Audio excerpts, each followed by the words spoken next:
జిల్లాల్లో కుండపోత వర్షాలు కురుస్తున్నాయి. భారీ వర్షాలకు వాగులు వంకలు పొంగి పొర్లుతున్నాయి. చెరువులు జలాశయాలు నిండు కుండలను తలపిస్తున్నాయి. ఇవాళ కూడా రాష్ట్రంలో విస్తారంగా వర్షాలు కురుస్తాయని హైదరాబాద్ వాతావరణ కేంద్రం అధికారులు హెచ్చరించారు. నేటి నుంచి 2 రోజుల పాటు పలు జిల్లాల్లో అత్యంత భారీ వర్షాలు, కొన్ని చోట్ల భారీ వర్షాలు కురుస్తాయని అంటున్నారు. బంగాళాఖాతంలో ఏర్పడిన అల్పపీడనం వాయుగుండంగా మారిందని, ఈ ద్రోణి ప్రభావంతో మరో 2-3 రోజులు వర్షాలు కురుస్తాయని వాతావరణ శాఖ అధికారులు చెబుతున్నారు. దీనిపై మరింత సమాచారాన్ని మా ప్రతినిధి రాజు అందిస్తారు. బంగాళాఖాతంలో ఏర్పడినటువంటి అల్పపీడన ప్రభావంతో తెలంగాణ రాష్ట్ర వ్యాప్తంగా కూడా వర్షాలు అయితే పడతా ఉన్నాయి. మనం చూస్తూ ఉన్నాము, నిన్నటి నుంచి కూడా హైదరాబాద్లో అయితే ముసురు పడతా ఉంది, నాన్ స్టాప్గా ముసురు పడతా ఉంది. అదేవిధంగా కొన్ని జిల్లాలకు కూడా ఇప్పటికే వాతావరణ శాఖ అధికారులు రెడ్ అలర్ట్ను కూడా జారీ చేశారు. ఎందుకంటే ప్రజలందరూ కూడా అప్రమత్తంగా ఉండాలని చెప్పేసి కూడా ఇటు వాతావరణ శాఖ కావచ్చు, ఇటు ప్రభుత్వం కావచ్చు. ఇప్పటికే నిన్న కూడా ప్రభుత్వం ఆధ్వర్యంలో చీఫ్ సెక్రటరీ శాంతికుమారి ఆధ్వర్యంలో రివ్యూ కూడా నిర్వహించడం జరిగింది. రాష్ట్ర వ్యాప్తంగా వర్షాల నేపథ్యంలో ప్రజలందరూ కూడా అప్రమత్తంగా ఉండాలని చెప్పడం జరిగింది.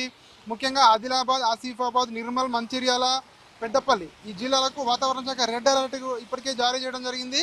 అదేవిధంగా కరీంనగర్, భూపాలపల్లి, నిజామాబాద్, సిరిసిల్ల, జగిత్యాల జిల్లాలకు ఆరెంజ్ అలర్ట్ జారీ చేయడం జరిగింది. మిగిలిన జిల్లాల్లో సాధారణంగా వర్షపాతం ఉంటుందని చెప్పేసి కూడా వాతావరణ శాఖ అధికారులు చెప్తా ఉన్నారు. ముఖ్యంగా శుక్రవారం తెలంగాణలో దాదాపుగా అన్ని జిల్లాల్లో కూడా ముసురులతో, అదేవిధంగా కొన్ని జిల్లాల్లో భారీ వర్షాలు కూడా కురవడం జరిగింది. 2.77 సెంటీమీటర్ల యావరేజ్ వర్షపాతం కూడా కురుతుందని చెప్పేసి కూడా వాతావరణ శాఖ అధికారులు చెప్తా ఉన్నారు. హైదరాబాద్లో విషయానికి వచ్చినట్టయితే హైదరాబాద్లో 2 రోజులుగా కూడా వర్షాలు అయితే పడతా ఉన్నాయి.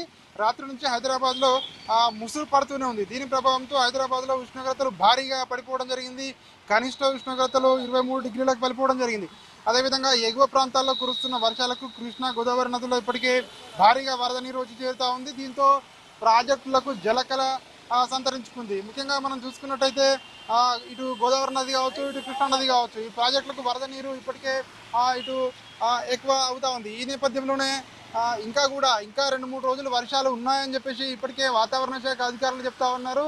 ముఖ్యంగా ప్రజలు ఎవరైతే ఉంటారో, వృద్ధులు కావచ్చు, చిన్నపిల్లలు కావచ్చు, బయటికి హైదరాబాద్లో అదేవిధంగా ఇతర నగరాల్లో బయటికి వెళ్ళే వాళ్ళు జాగ్రత్తగా ఉండాలని చెప్పేసి కూడా ఇటు ప్రభుత్వం చెప్తా ఉంది. ముఖ్యంగా ఏదైతే ఎలక్ట్రిక్ స్తంభాలు ఉంటాయో, స్తంభాల వద్దకు వర్షంలో వెళ్ళకూడదు, ఖచ్చితంగా కరెంట్ షాక్ వచ్చే అవకాశం ఉంటుందని చెప్పేసి కూడా వాళ్ళు చెప్తా ఉన్న పరిస్థితి కనిపిస్తూ ఉంది. బయటికి వెళ్ళేటప్పుడు మ్యాన్ హోల్స్ దగ్గర కొంచెం దూరంగా వెళ్ళాలని చెప్పి కూడా చెప్తా ఉన్నారు. మరోవైపు జిహెచ్ఎంసీ కూడా ఇటు వర్షాల నేపథ్యంలో అలర్ట్ అయింది. ఎక్కడికక్కడ కూడా సిబ్బందిని మోహరించడం జరిగింది. ఎక్కడ కూడా అంటే వాటర్ స్టాగ్నేషన్ లేకుండా ఉండాలని చెప్పేసి కూడా ఇప్పటికే ఇటు అధికారులకు కూడా ఆదేశాలు జారీ చేయడం జరిగింది. వాళ్ళందరూ కూడా రివ్యూ చేస్తూ ఉన్నారు. జిహెచ్ఎంసీ నుంచి ఎక్కడ కూడా ఇబ్బందులు తలెత్తకుండా ఉండాలని చెప్పేసి కూడా ఇటు ప్రభుత్వం కూడా అన్ని ఏర్పాట్లను కూడా చేయడం జరిగింది. దానికి కాల్ సెంటర్కు ఫోన్ చేయాలి, ఎవరైనా ఇబ్బందులు తలెత్తే వెంటనే దానికి సంబంధించి మేము చర్యలు తీసుకుంటామని చెప్పేసి ఇటు జిహెచ్ఎంసీ ప్రజలకు చెప్తా ఉన్న పరిస్థితి కనిపిస్తూ ఉంది. అయితే ఈ వర్షాలు మరో 2-3 రోజుల పాటు ఈ వర్షాలు ఇదే విధంగా ఉండనున్నాయి కాబట్టి ప్రజలందరూ కూడా జాగ్రత్తగా ఉండాలని చెప్పేసి కూడా ఇటు ప్రభుత్వం అయితే చెప్తా ఉన్న పరిస్థితి మనకు కనిపిస్తూ ఉంది. మరో అంటే ఈ యొక్క బంగాళాఖాతంలో ఏర్పడినటువంటి వాయుగుండ ప్రభావంతో మరో 2-3 రోజులు ఈ వర్షాలు ఇలాగే కొనసాగే అవకాశం ఉంది అని చెప్పి కూడా చెప్తా ఉన్నారు. ఏదైతే జిల్లాలకు రెడ్ అలర్ట్ ఇచ్చారో ఆ జిల్లా ప్రజలందరూ కూడా అప్రమత్తంగా ఉండాలని చెప్పేసి కూడా ఇటు ప్రభుత్వం అయితే చెప్తా ఉన్న పరిస్థితి కనిపిస్తూ ఉంది.